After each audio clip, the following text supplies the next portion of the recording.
लोकप्रतिनिधी असतात आणि पुढच्या आठवड्यात ग्रामीणचे असतात असं साधारण ते कोष्टक बसवलेलं आहे. दिलीप वळसे पाटील साहेब, दत्ता भरणे, मी आज मुद्दाम राजेश टोपे साहेबांनाही बोलवलेलं होतं आणि त्या प्रकारे आत्ता जावडेकर साहेबांनी सांगितली की सगळी चर्चा झाली. एक गोष्ट खरी आहे, आज पवार साहेबांनी पण त्या गोष्टीचा उल्लेख केला. साहेब काल पिंपरी चिंचवडला गेलेले होते, आज इकडं आले. साहेब जाता येता बघतात ते म्हणतात की बाबा मला ज्या प्रकारे सगळ्या नागरिकांनी मास्क वापरलं पाहिजे ते मास्क वापरताना दिसत नाही. जवळपास 25 ते 30% नागरिक मास्क वापरत नाही. काही जण म्हणतात 40% वापरत नाही, पण ही वस्तुस्थिती खरी आहे. हे कोरोनाचं संकट आटोक्यात आणण्याच्या करता फिजिकल डिस्टन्स हा ठेवलाच गेला पाहिजे. मास्क हे प्रत्येकाने वापरलंच पाहिजे आणि वेळोवेळी सॅनिटायझरने किंवा स्वच्छ हात धुणं ह्या सगळ्या गोष्टी केल्या पाहिजे. परंतु काही काहींना असं वाटतं की बाबा आता ह्याची काही गरज राहिलेली नाही, पण ती गरज खूप आहे.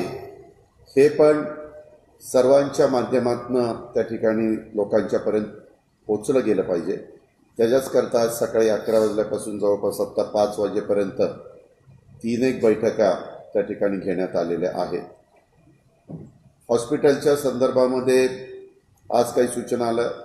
थोडंसं अलीकडे काय व्हायला लागलं, 1-2 दिवसामध्ये ऑक्सिजनचे सिलेंडर जेवढे महाराष्ट्रामध्ये वेगवेगळ्या भागामध्ये मिळायला पाहिजे तेवढे मिळत नाही.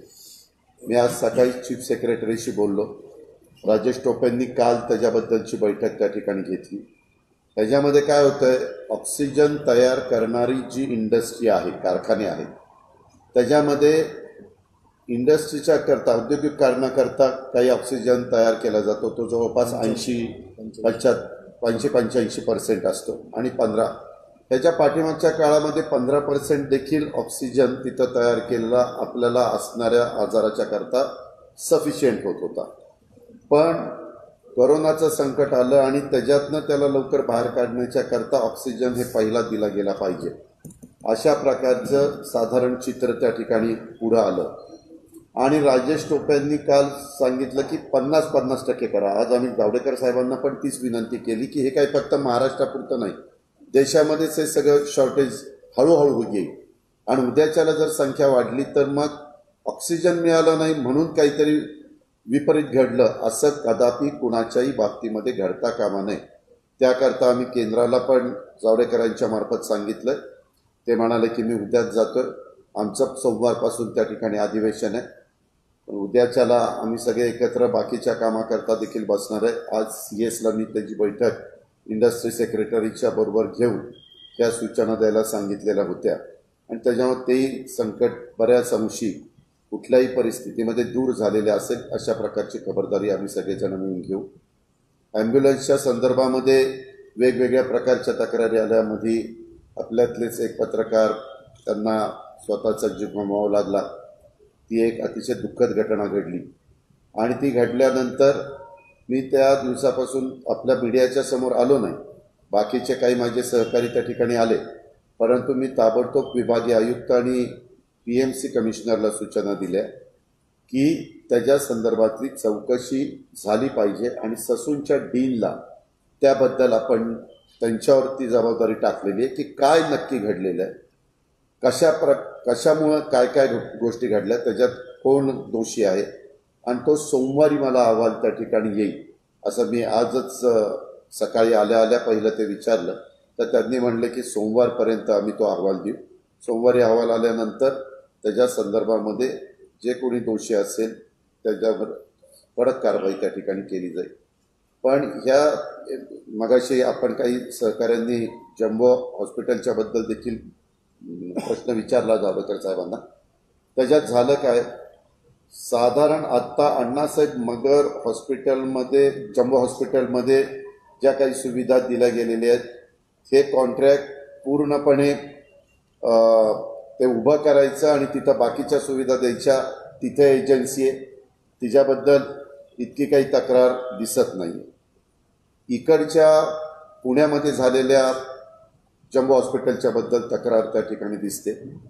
मी अधिकाऱ्यांना सांगितलं की जर त्याला ते नीट जमत नसेल तर ताबडतोब त्याच्यावर त्या ठिकाणी ॲक्शन घ्या आणि नवीन टीम त्यामध्ये घाला आणि पूर्णपणे डॉक्टर्स असतील टॉपचे.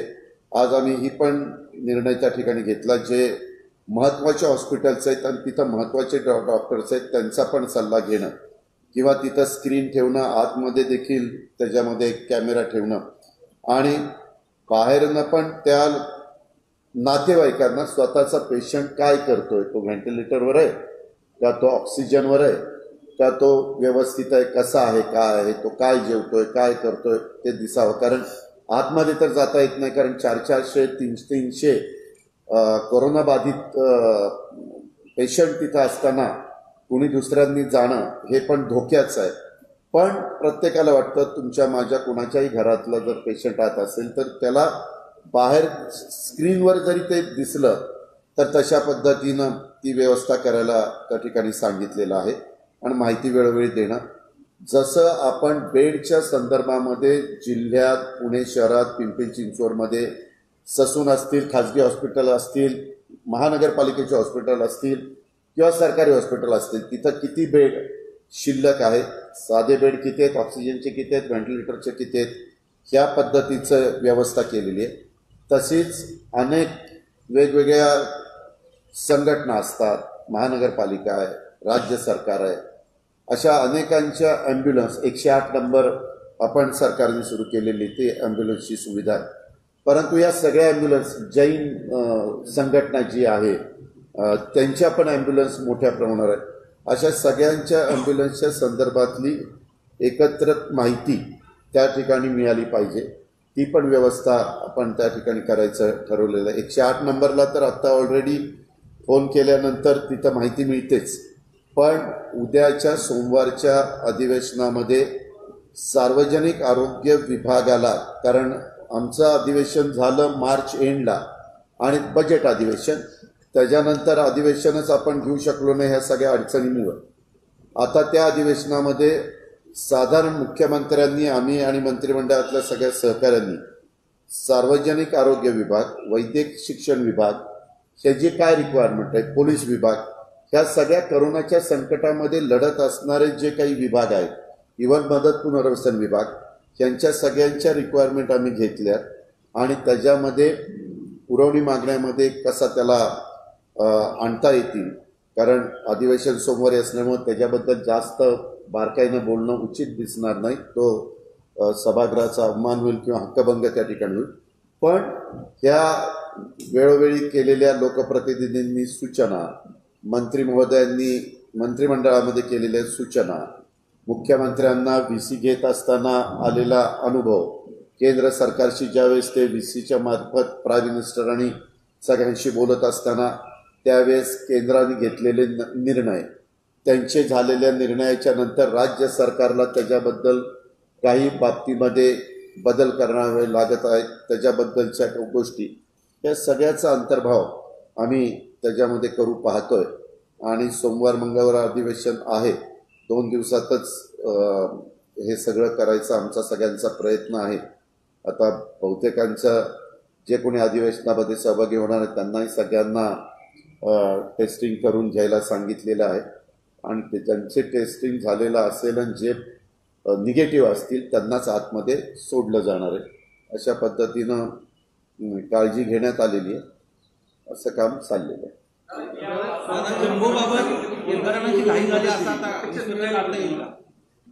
जम्बोच्या संदर्भामध्ये आपण व्यवस्थितपणे त्या सगळ्या गोष्टी उभ्या केल्या, बेड पण तिथं त्या ठिकाणी टाकले.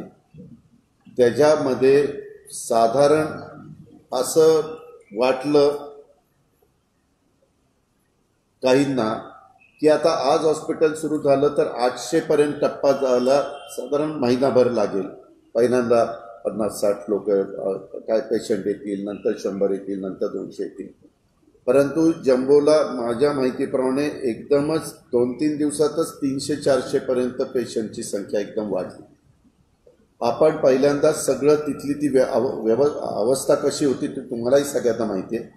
नैसर्गिक काही पाऊस वगैरे, वारा, ह्या सगळ्या चिखल, ह्या सगळ्या गोष्टी, नैसर्गिक संकटं अनेक आली अधिकारी राबत होते, सगळेजण लक्ष देत होते, महानगरपालिका त्यांच्या परीनं त्याच्यामध्ये काम करत होती, सरकारमधले लोक तिथं काम ऑफिसर काम करत होते. पण हे सगळं सुरू झाल्यानंतर आता तुम्ही बघा, आपल्या ससूनमध्ये आपण टप्प्याटप्प्याने हे करोनाचं संकट आल्यानंतर ती 11 मजली सगळी इमारत वापरामध्ये आणली. वापरामध्ये आणत असताना तिथं जेवढे व्हेंटिलेटर्स देता येतील, जेवढा ऑक्सिजन देता येतील, त्या सगळ्या व्यवस्था केल्या. परंतु त्या व्यवस्था केल्यानंतर पेशंट ज्यावेळेस पूर्ण तिथं आले त्यावेळेस थोडं ऑक्सिजनच्या संदर्भामध्ये तिथं काही प्रॉब्लेम्स पुढे आले. आता हे सगळे काही मशीन म्हणजे हेच आहे, हे काही माणूस करतो अशातलं नाही. व्यवस्था एकदा केल्यानंतर त्या सिलेंडरमध्ये असणारा ऑक्सिजन, त्याचा ते कुठल्या दाबाने ते जात आहे, त्याचा ऑक्सिजनचा पुरवठा किती टक्के होतोय वगैरे वगैरे वगैरे. मागच्या माझ्या गेल्या आठवड्यातल्या मीटिंगमध्ये ज्यावेळेस मला चोकलिंगमांच्याकडे आपण ससूनची जबाबदारी आणि डीन वगैरे बाकीची पण टीम त्याच्यामध्ये आहे, त्यांना सांगितल्यानंतर त्यांनी असं सांगितलं की आम्हाला हा जो काही प्रॉब्लेम आला की आपण बेड वाढवत गेलो, ते ऑक्सिजनच्या सगळ्या पाईप सगळीकडे प्रत्येक फ्लोअरला फिरवत त्या ठिकाणी गेलो, त्याच्यामध्ये अजून काही आपल्याला दुरुस्ती करायची, ती दुरुस्ती करण्याच्या करता 2 ते 3 दिवस लागतील. त्यावेळेस आपण मीटिंगमध्ये असं ठरवलं की बाबा ते 2-3 दिवस लागतील, तर जम्बो हॉस्पिटल इथलं जे केलेलं आहे तिथं पेशंट जसे तिकडे पाठवता येतील तिथे पाठवावे, इकडचा ताण थोडासा कमी करावा आणि ते कमी करून ताबडतोब तिथलं काम करून घ्यावं, असं साधारण नियोजन त्या ठिकाणी केलेलं होतं.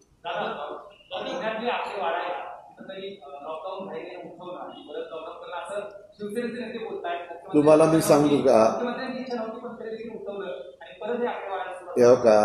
त्यावेळेस अनेकांचे आमचे वेगवेगळी मतं होती, परंतु तुम्ही पण सगळे पत्रकार पुण्यातले आहात.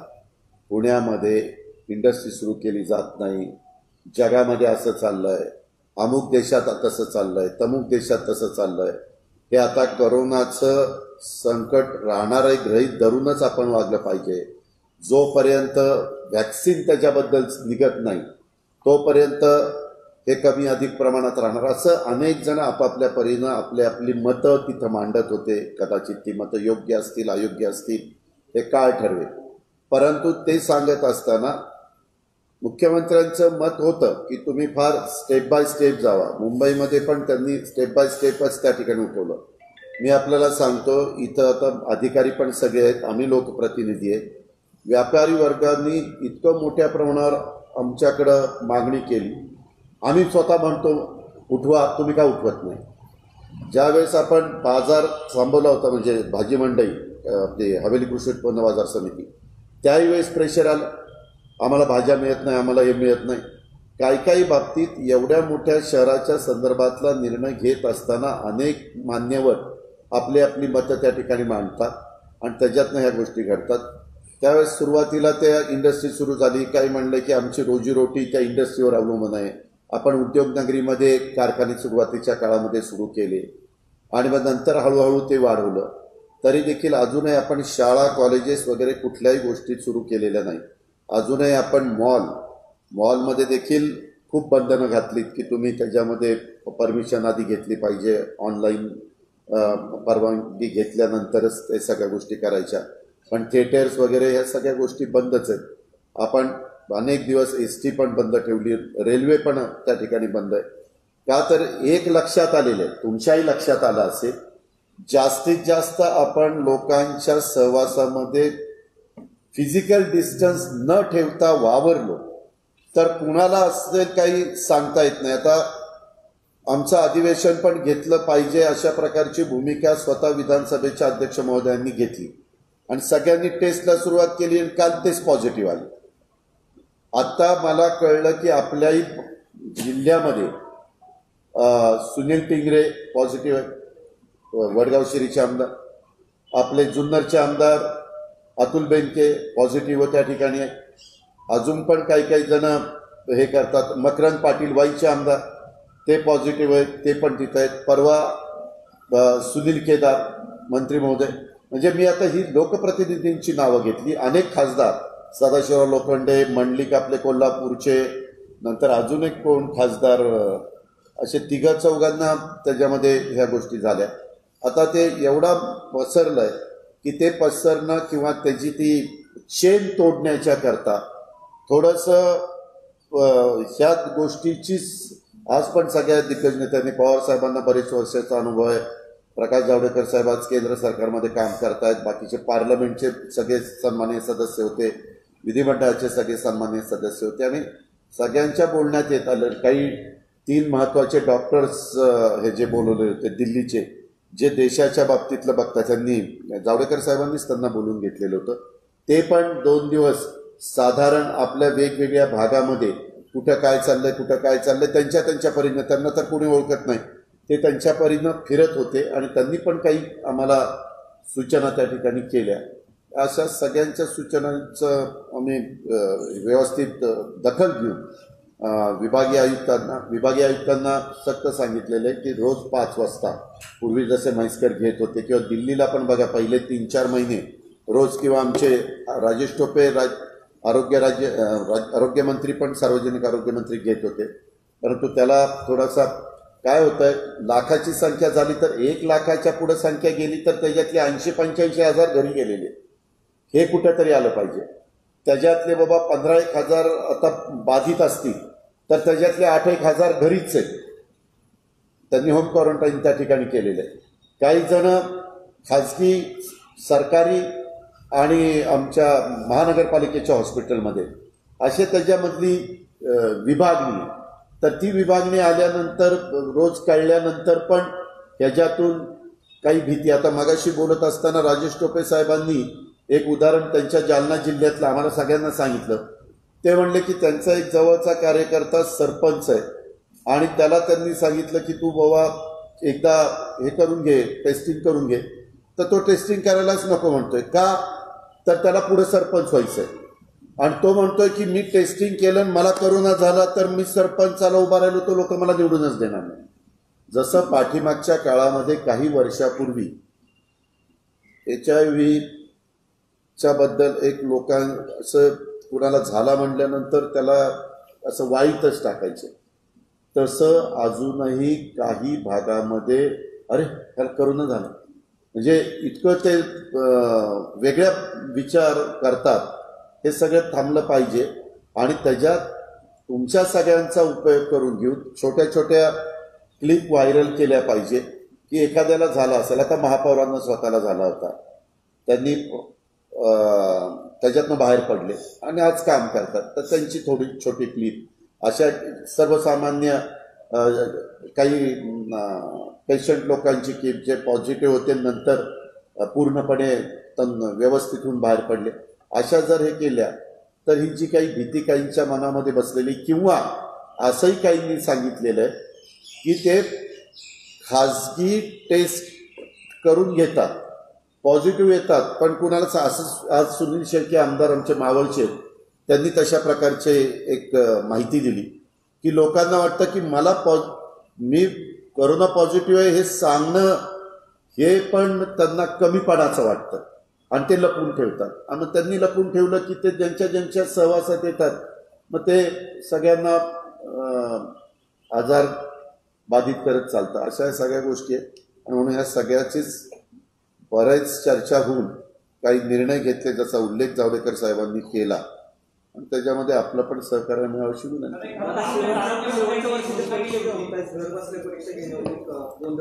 ऐका ना, त्याच्यामध्ये पण तुम्ही बघा खूप वेगवेगळी मतं देशातल्या वेगवेगळ्या हायर अँड टेक्निकल एज्युकेशन मिनिस्टरची होती. आमची पण मतं काय ते उदय सामंतांनी वेळोवेळी सांगितलं. त्याच्यानंतर उदय सामंत साहेबांनी महामहिम राज्यपाल महोदयांची भेट घेतली, चर्चा केली आणि त्याच्यातून, कारण ही गोष्ट सुप्रीम कोर्टात पण आहे, हायकोर्टात पण आहे, ह्याच्यात वेगवेगळे मतप्रवाह आहेत. काही राज्य परीक्षा घ्याव्यात ह्या मताचे, काही राज्य हे आत्ताचं संकट बघून घेऊ नये मताचे, काही म्हणतात घरीच बसून 1 तासाचा पेपर घ्या. अशा खूप वेगवेगळ्या गोष्टी आल्या. आता आपण सप्टेंबर संपत आला, वास्तविक ऑक्टोबर-नोव्हेंबरला एक पूर्णपणे सेमिस्टर म्हणजे संपते आणि नंतर पुढची सेमिस्टर सुरू होते. अशा सगळ्या गोष्टी आहेत. त्याच्यामध्ये आपण सगळ्यांना असं वाटलं की आपण निश्चितपणे प्रायमरी स्कूल आणि हायस्कूलचे पण वर्ग हे ऑनलाईन किंवा या पद्धतीने घेऊ, परंतु होऊच शकलं नाही. कारण आपला दुर्गम भाग, आपला डोंगराळ भाग, आपला आदिवासी भाग या सगळ्याचा जर विचार केला तर तिथं सगळ्या सुविधा, काही ठिकाणी नेटचीच व्यवस्था नाही. आता नेटचीच व्यवस्था नाही तर तिथं त्या मुलामुलींनी काय करायचं.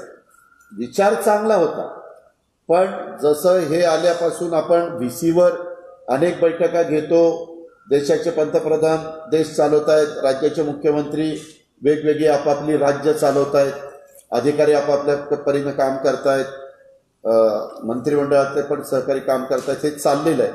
पण तरी देखील एकत्र नेहमीच्या पूर्वीच्या सारख्या बैठका घेणं आणि ह्याच्यात घेणं, आता लोकांनी ते थोडंसं मान्य करून आपण नाईलाज असतं तशा पद्धतीनं पुढे चाललेलं. पण परीक्षेच्या संदर्भामध्ये स्पष्ट राज्य सरकारची भूमिका आमच्या उदय सामंत साहेबांनी त्या ठिकाणी मांडलेली आहे. आता ती काही विद्यार्थ्यांना पटलेली आणि काहींना अजिबात पटलेली नाही. कारण मला पण सकाळी मी 7ला सर्किट हाऊसला गेलो होतो, तिथंही काही मला शिष्टमंडळ भेटली. आत्ताही मी संपलं की तिकडे जाणार आहे, आत्ताही मला भेटतील. पण शेवटी खूप गहन विचार करून, चर्चा करून अंतिम निर्णय झाल्यानंतर तो निर्णय तर सगळ्यांनी मान्य केला पाहिजे.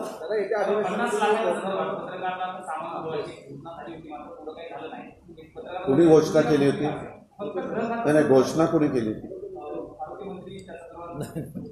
असं नाही, असं आहे की कलेक्टरांनी आणि त्यावेळेस फक्त माझ्या पुढं त्या काळामध्ये पोलीस लोक काम करत होते आणि पोलीस लोक काम करत असताना झाले आणि पोलीस यंत्रणा जर खचून गेली, नाउमेद झाली तर प्रचंड समस्या निर्माण होईल. म्हणून त्यावेळेस पोलिसांच्या करता तो निर्णय घेतला गेला. केंद्र सरकारने माझ्या माहितीप्रमाणे त्यांनी पण निर्णय डॉक्टरांच्या बाबतीमध्ये आणि इतरांच्या नर्सेस वगैरे यांच्या बाबतीमध्ये घेतला गेला. त्याच्यानंतरच्या काळामध्ये एक GR जिल्हाधिकाऱ्यांच्या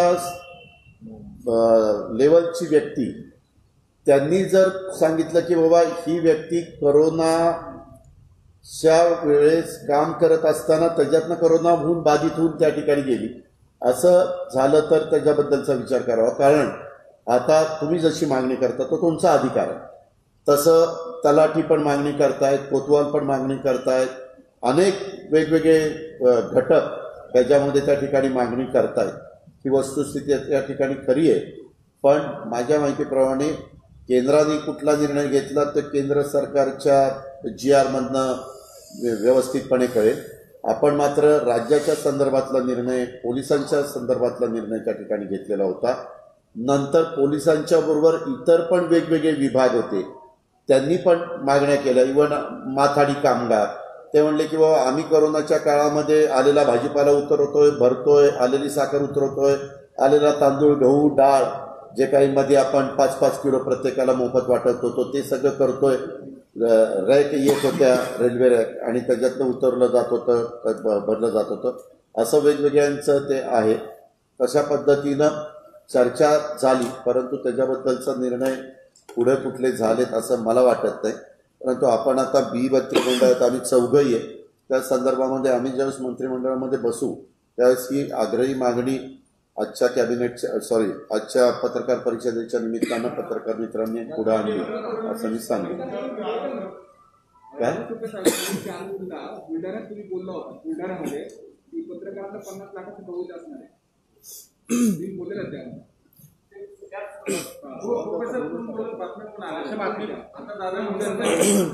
नाही, एक मिनिट, मी मला जी माहिती आहे ती मी सांगितली. तुम्ही दादा काय म्हणतात, मी जे काही खरं आहे ते सांगितलेलं. आता ते जर बोललेले असतील तर ते सांगतील.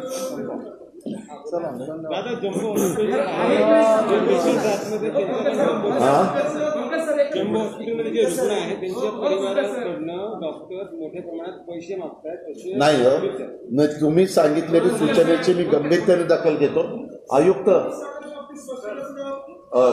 हे म्हणतात जम्बो हॉस्पिटलमध्ये असणाऱ्या पेशंटच्या नातेवाईकांकडनं पैसे मागितले जातात. ते असं अजिबात नाही. ते जम्बो हॉस्पिटल हे मोफत तिथं उपचार करण्याच्या करता काढलेली आहेत. मी आज पण पत्रकार परिषदेच्या निमित्तानं सांगतो की तसं काही जे काही उपचार ऑक्सिजन द्यायचा, व्हेंटिलेटरवर ठेवायचं, इतर काही औषधं द्यायची वगैरे, ह्या सगळ्यात जे ठरलंय, आम्ही जे काही कॉन्ट्रॅक्ट त्या संबंधितांना दिलेलं आहे त्याच्यामध्ये जी गोष्टी आहेत त्या सगळ्यात तशा केल्या जातील. अहो ऐका ना, तुम्ही मला आत्ता सांगताय, परवा दिवशी अख्खा दिवस विक्रम कुमार सकाळपासून तिथं त्या ठिकाणी हजर होते. आपण जम्बो हॉस्पिटलची उभारणी करत असताना हे सगळे ज्यावेळेस राबत होते त्यावेळेस सुहास दिवसे पण तिथं होते. सुहास दिवसेला नंतर टेम्परेचर आलं. मी आज सकाळी त्यांना विचारलं, ते 2-4 दिवस झाले आजारी पडलेले. अर्थात त्यांची उभारणीचंच काम होतं. उभारणी त्यांची त्याच्या खरवडकर आणि ते सगळ्यांनी मिळून त्या पद्धतीने केलं. तेव्हा सौरवराव, आमचे विक्रमकुमार हार्डीकर वगैरे सगळे महापौर सगळेच जण तिथं हे करत होते. आता परवा दिवशी त्यांना सूचना देऊन ते अख्खा दिवस बसले. सौरवराव पण काल अख्खा दिवस बसले आणि त्याच्यातल्या ज्या ज्या काही त्रुटी जाणवल्या त्या तिथल्या तिथं कुणाच्याही परवानगी न घेता त्यांनीच निर्णय घ्यायला पूर्णपणे त्यांना मुभा दिलेली आहे.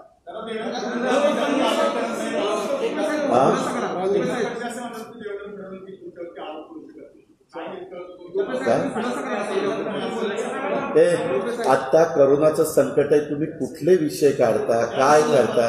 करोनाचं संकट महत्वाचं आहे का हे?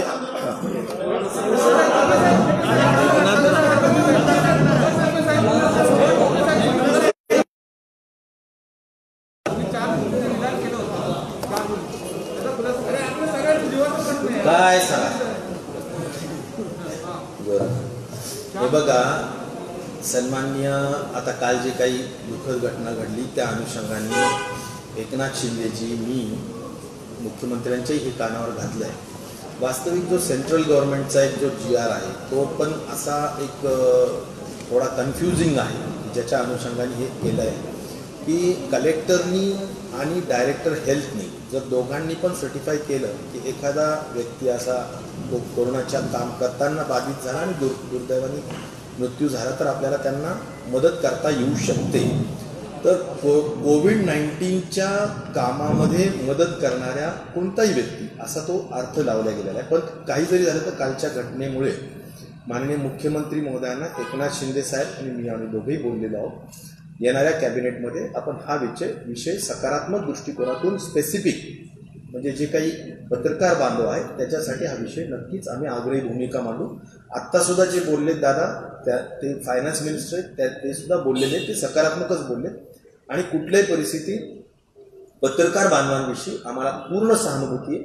पत्रकार बांधव आज सर्वच माध्यमं, इलेक्ट्रॉनिक असेल, प्रिंट असेल, आपल्या माध्यमातूनच खऱ्या अर्थाने समाज मन तयार करण्याचं काम आणि या बाबतीत सुद्धा जनजागृती होण्याचं काम होतंय. त्यामुळे आम्ही 100% सकारात्मक आहे. ह्याच्या बाबतीतली अधिक स्पष्टता ही कॅबिनेट नंतर आम्ही निश्चित प्रकारे देऊ. तेच मी सांगतोय, सकारात्मक दृष्टिकोनातून हे होईलच असं. कारण काल माझं आणि एकनाथ शिंदे साहेबांचं आणि त्यांचं आणि सीएम साहेबांचं डिटेल बोलणं झालेलं आणि करू पुढचं अजून टेस्टिंगच्या बाबतीत आपण का सातत्यानं मागणी होती, ससूनमध्ये क्षमता वाढवणार असं 2-2.5 महिन्यांपूर्वी सांगितलं होतं. तिथेही काय झालं नाही. आरटीपीसीआरच्या बाबतीत काही नाही, आरटीपीसीआर टेस्टिंग वाढवा असं आम्ही सांगितलं. आज मी तुम्हाला 2-3 गोष्टी सांगतो. एक, आज जी सविस्तर चर्चा झाली त्यामध्ये प्रामुख्याने जे काही हॉस्पिटलचे बिल्स आहेत त्याच्याविषयी मी फार स्पेसिफिक सांगितलं की प्री ऑडिट हे झालंच पाहिजे. आज कलेक्टरनी आणि कमिशनर्सनी आम्हाला सांगितलं की साधारण 1.25 कोटी रुपयापर्यंतची बचत करण्याचं काम त्या ठिकाणी झालं. मी त्यांना म्हणालो की इथून पुढचं कोणतंही बिल हे प्री ऑडिट झालं पाहिजे, ऑडिटरनी साईनच केलं पाहिजे, तरच ते पेशंटला गेलं पाहिजे. हे कटाक्षाने पाळा. नंबर 1. नंबर 2 कुठल्याही परिस्थितीत दादांनी त्याचं स्पष्टीकरण केलं की नातेवाईक आणि तुमचा पेशंट याच्यामध्ये सुप्रीम कोर्टाचा निर्णय झालेला आहे. त्यामुळे त्याच्या अनुषंगाने त्यांच्या पेशंटला, नातेवाईकांना किंवा त्यांच्या परिवारातल्या मेंबर्सला अत्यंत सविस्तरपणे सगळ्या गोष्टी दररोज कळाल्या पाहिजेत. पेशंटला पाहता आलं पाहिजे, बोलता आलं पाहिजे, जर बोलण्याची परिस्थिती असेल तर अशा सगळ्या गोष्टी सुद्धा करण्याच्या फार सक्त सूचना दिलेल्या आहेत. नंबर 3, डेथ ऑडिट आज जवळजवळ इथे पुण्यामध्ये 4,500 लोकांपर्यंतचा मृत्यू झालेला आहे. त्यामुळे डेथ ऑडिट कमिटी जी असते त्या डेथ ऑडिट कमिटीची कार्यवाही काम अतिशय द्रुत गतीनं झालंच पाहिजे. काही डेथ ज्या काही निष्काळजीपणाने किंवा अन्य काही गोष्टींनी पण झाल्या असतील, प्रत्येकाचा ऑडिट हे झालं पाहिजे, त्याची कारण मीमांसाही कळली पाहिजे आणि काही गोष्टी चुकल्या असतील तर त्या निश्चित प्रकारे दुरुस्ती सुद्धा केली पाहिजे. तर अशाही काही महत्वाच्या गोष्टी त्या ठिकाणी झालेल्या आहेत. IEC हा मी आपल्या सगळ्यांना आग्रह करेन की मुंबई असो पुणे असो 30% जे डेथ्स आहेत कुठल्याही शहरातल्या त्या साधारणपणे त्याचं महत्वाचं कारण आहे की 24 तासात झालेलं आहे, 48 तासात झाले. याचा अर्थ शेवटच्या क्षणापर्यंत लोक येतात आणि मग ते त्यांचं खूप लंग्समध्ये फायब्रोसिस झालेलं असतं, म्हणजेच त्यांना त्यानंतर वाचवणं डॉक्टरांना सुद्धा जिकरीचं होतं, अवघड होतं. आणि म्हणून IECचं मोठ्या पद्धतीनं काम वाढलं पाहिजे हे पण आम्ही त्या ठिकाणी आवर्जून सांगितलेलं आहे.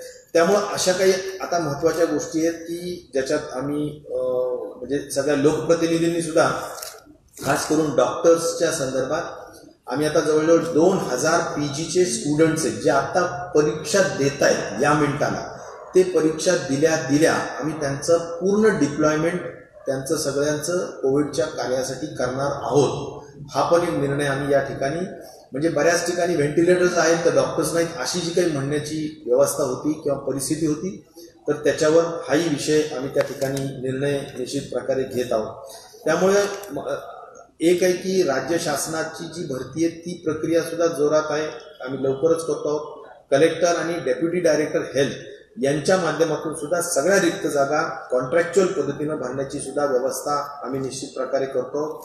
आणि आपल्याला आणखीन एक सांगितलं पाहिजे की सर्वांचं म्हणणं होतं की आता ग्रामीण भागात कोरोना पसरतोय आणि त्यामुळे एक डायग्नॉस्टिक टेस्ट अशी पण आहे, RT-PCR अँटीजन ह्या तर झाल्या टेस्ट ऍक्च्युअली, परंतु चेस्ट एक्सरे काढला तरी त्याच्यावरून सुद्धा बऱ्याचदा लक्षात येतं.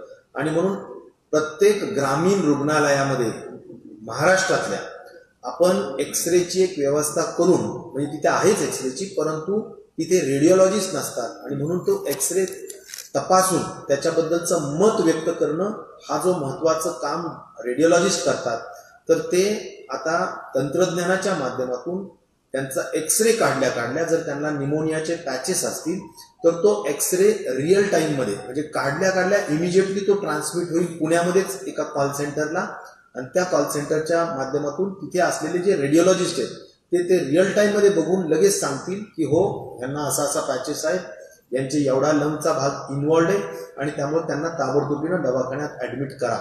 अशी जी व्यवस्था आहे ती सुद्धा एक मृत्यू